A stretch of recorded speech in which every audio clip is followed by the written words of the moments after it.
রংধনু গ্রুপের মালিক হচ্ছেন রফিকুল ইসলাম এবং আমাদের যে নিউজ টাইমের প্রকাশক হচ্ছেন কাউসার ইসলাম অপু না কাউসার আহমেদ অপু। আমরা অনেক আশায় সবাই এখানে চাকরি জয়েন করেছিলাম। গণ অভ্যুত্থানের আগে অনেক সবারই বুক পেতেছিলাম যে আসলে ভালো কিছু হবে, কিন্তু গণ অভ্যুত্থানের পর পুরো চেহারা পাল্টে গেছে। সেপ্টেম্বর মাসে হঠাৎ করেই কোনো নোটিশ বলা চলে বেআইনিভাবেই আমাদেরকে আসলে মৌখিকভাবে চাকরিচ্যুত করাচ্ছিল এবং আমাদেরকে এখনো পর্যন্ত কোনো রিলিজ লেটারও দেওয়া হয়নি।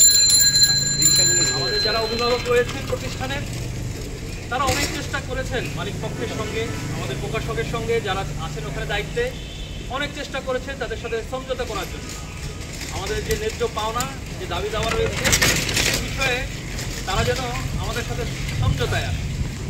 তো অবাক করার বিষয় তারা পুরো বিষয়টিকে যে শ্রমিক আইন রয়েছে সেই শ্রমিক আইন লঙ্ঘন করে দলাদলে বৃদ্ধাঙ্গুলি দেখিয়ে আমাদেরকে আসলে পুরো অফিস বন্ধ করে দিল এবং আমরা কমপক্ষে অর্ধশত অধিক সাংবাদিক আসলে চাকরিচ্যুত হয়েছি। এখনো পর্যন্ত তাদের সাথে কথা হচ্ছে, কিন্তু তারা আসলে কোনো আমাদের দাবি দাওয়া নিয়ে কোনো গুরুত্বই দিচ্ছে না।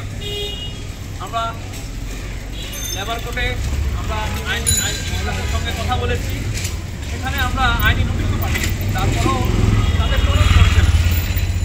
বরাবরের মতোই আগে যে চিত্র দেখে এসেছি, আসলে সাংবাদিকদের যে অধিকার আদায়ের জায়গা, সাংবাদিকদের যে ন্যায্য পাওনার বিষয়ে মালিক পক্ষের উদাসীনতা, বৃদ্ধাঙ্গুলি দেখানো, আমাদের সঙ্গে ঠিক একই কাজটি করা হয়েছে।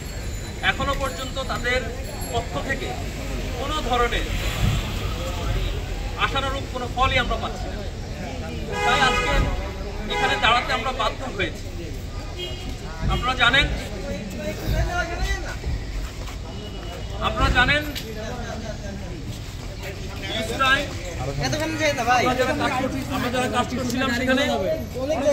প্রত্যেকেই আমাদের সাধ্য মতো চেষ্টা করে গেছি মালিক পক্ষের বা যে বস্তুনিষ্ঠ সাংবাদিকতার বিষয়টি, সেই বস্তুনিষ্ঠ সাংবাদিকতা আমরা চেষ্টা করে গিয়েছি।